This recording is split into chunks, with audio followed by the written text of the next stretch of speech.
Mon nom est Nicole Pelletier. Je suis une personne âgée de 77 ans, bientôt 78 au mois de mai. Je fais ce vidéo pour représenter toutes les personnes âgées de mon âge et plus, tous les personnes âgées de tout le Québec, pour dire qu'on en a assez de ce qui se passe au Québec pour les personnes, au point de vue des personnes âgées. Premièrement, au début, j'ai déjà fait une vidéo que je partagerai aujourd'hui sur YouTube et j'envoie mes deux vidéos, celui que j'ai fait avant, qui parlait de la grippe espagnole. Pour ceux qui voudront aller le voir, vous irez le voir. Et parce que M. Lévesque voulait avoir un aperçu de la grippe espagnole, j'en ai un. Ma mère est née le 27 août 1918. Mais ce n'est pas de ça que je vais parler aujourd'hui. Aujourd'hui, je prends la parole pour tous les personnes âgées. Ce qui se passe au Québec dans le moment, au point de vue des personnes âgées, n'est pas acceptable. Et ça continue. Ça n'arrête pas. Ce n'est pas sous contrôle, comme le gouvernement dit. Ce n'est pas du tout sur contrôle aucunement.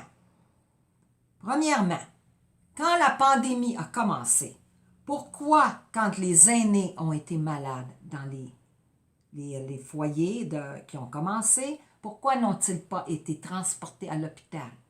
Tous les jours, on se faisait dire par M. Legault, Mme McCann et M. Arruda qu'il y avait beaucoup de lits dans les hôpitaux. Il y en avait 4 000, il y en avait 4 500, il y en avait 5 000, il y en avait 6 000, et plus, et plus. Bon. Mais non, les personnes âgées, on les laissait dans les centres d'hébergement.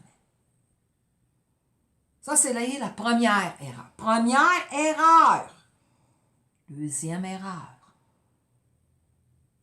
Les aînés qui avaient des aidants naturels. On leur a ôté leur aidant naturel. Mais voyons donc, où est la logique de la situation? Est-ce que vous envoyez un soldat au front sans armure ou sans fusil? Voyons donc. Est-ce que c'est logique? Non. Dites au soldat, va te battre, là. Oh, oui, vas-y te battre. Les personnes âgées, dans les centres d'hébergement, ils étaient faibles. Les aidants naturels, c'était comme une armure pour eux. On leur a ôté. Pourquoi? On voulait peut-être pas que les aidants naturels voient ce qui se passait dans les centres d'hébergement. Hein? Où est l'erreur? Troisièmement, les salaires des préposés. Apparemment, j'ai une amie qui m'a dit qu'en 93, ça a l'air qu'il y a quelqu'un qui a essayé de leur faire augmenter. Ça s'est fait plusieurs années. Ça s'est parlé à tous les ans. Ça s'est parlé. 2020! Il n'était pas augmenté encore. Oui, le gars, il les a augmentés. Mais c'est trop tard. Trop tard. Toujours trop tard. Pour les aînés, pas important. Préposés, pas important. Oui, là, maintenant, ils sont augmentés, mais trop tard. Quatrièmement, quand la pandémie a commencé, pourquoi n'a-t-on pas augmenté le personnel dans les centres d'hébergement?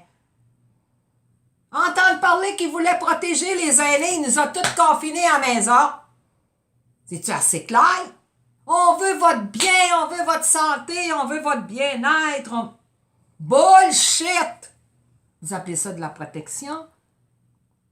Vous appelez ça de la protection, puis les pauvres aînés, il y en a qui mourraient dans leur urine, leur excrément, ils n'avaient pas été lavés, ils n'avaient pas été nourris, ils étaient déshydratés. Voyons donc!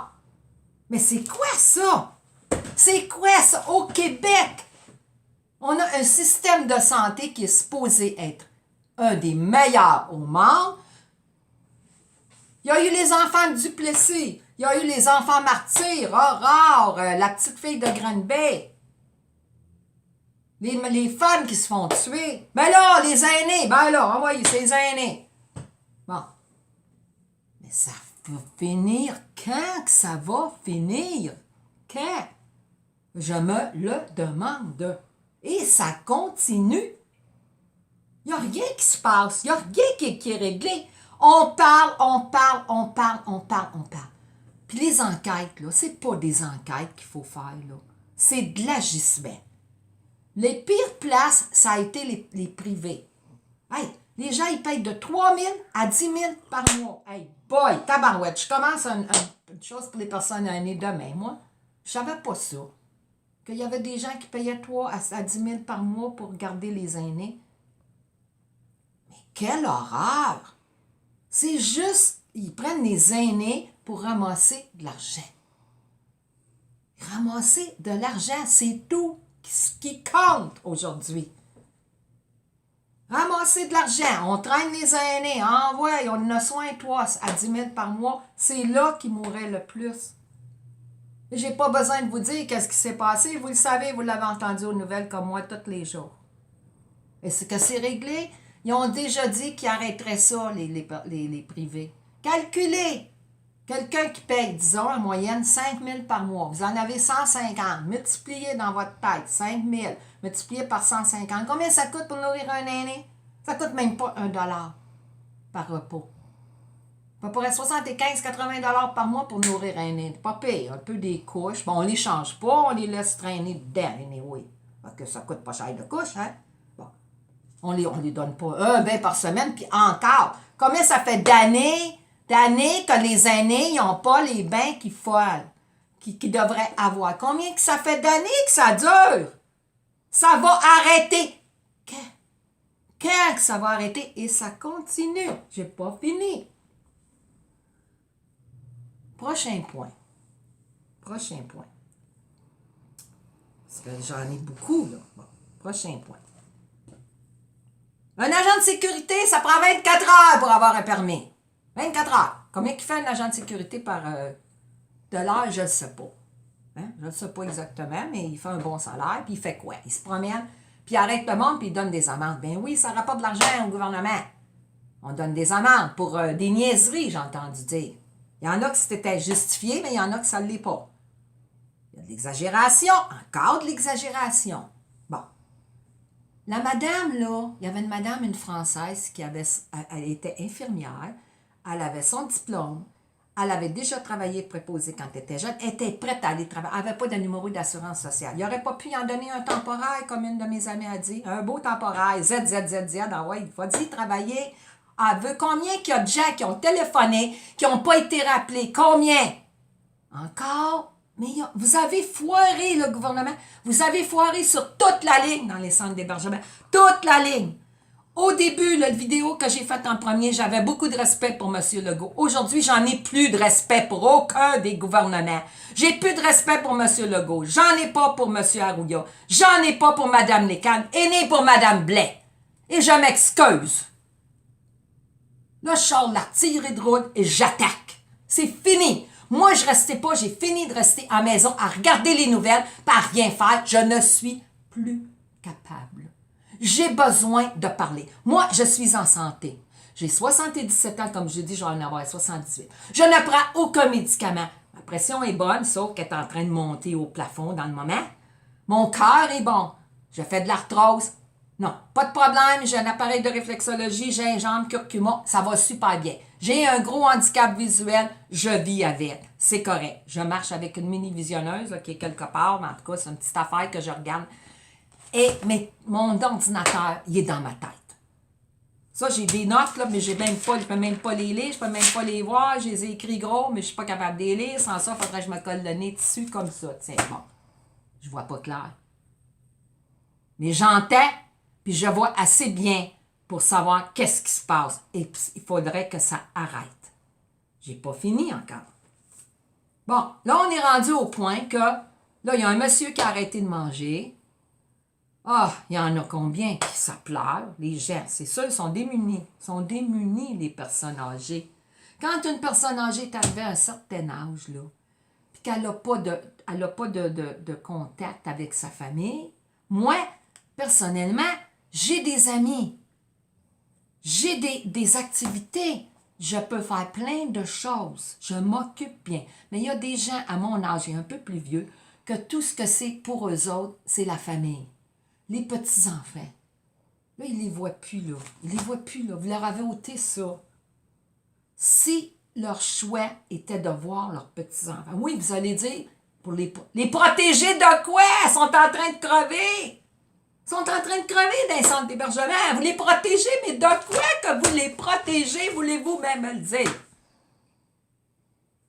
Car moi, là, j'ai des plantes en avant. Moi, j'ai une belle plante, là, une belle fleur, là. Elle est belle, elle est donc belle, ma fleur.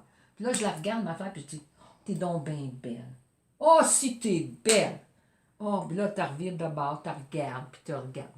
T'es belle, t'as des belles couleurs. Mais vous ne l'arrosez pas. Qu'est-ce que vous pensez que votre plante ou votre fleur, elle va faire? Elle va mourir. Pour les personnes aînées, voir leurs petits-enfants et leur famille, c'est ça. Puis vous dites que vous voulez les protéger. Mais voyons donc, c'est quoi? Si la personne aînée a choisi, donnez-lui le choix. Si elle veut voir ses petits-enfants et ses enfants, oui, elle va s'exposer au virus. Mais c'est son choix. Pourquoi empêcher les gens de voir au moins leur famille, quand même qu'ils verraient une fois? Dans les résidences pour les personnes âgées, les aidants naturels que je disais au début, quand on allait à l'hôpital et qu'il y avait une personne en isolation, on mettait une jaquette. Pourquoi est-ce que vous ne l'avez pas donné une jaquette, un masque, des gants? Pourquoi? Pourquoi vous n'avez pas fait ça? Encore même aujourd'hui, ils sont encore reniés. Vous avez fait quelques petites exceptions. Hein? On va leur en donner un petit peu ça au compte-gouttes. Bon, c'est pas fini. Ce matin, je suis assis dans mon salon et j'écoute les nouvelles. Hey! On a donné un contrat à Nicolas Valvano. Pour ceux qui ne savent pas c'est qui Nicolas Valvano, allez voir sur Internet. Vous allez le savoir. C'est un ancien de la PEG. Il ne s'est pas fait condamner parce que quand il était en cours, les délais étaient trop longs. Pourquoi tu pensais que les délais étaient trop longs encore? L'argent. On lui a donné un contrat de 135 000 $ pour garder des patients COVID. Des aînés! Mais voyons. Là, savez-vous comment j'appelle ça au Québec? Qu'est-ce qui se passe? Le massacre des aînés. Et ça continue. Quand on ne peut soigner des gens comme du monde, comme je l'ai toujours dit, on leur tire une balle dans la tête. Je préférerais avoir une balle dans la tête que de me faire traiter comme ça, comme vous traitez les aînés. Et puis j'ai parlé à des gens, puis il y a beaucoup de gens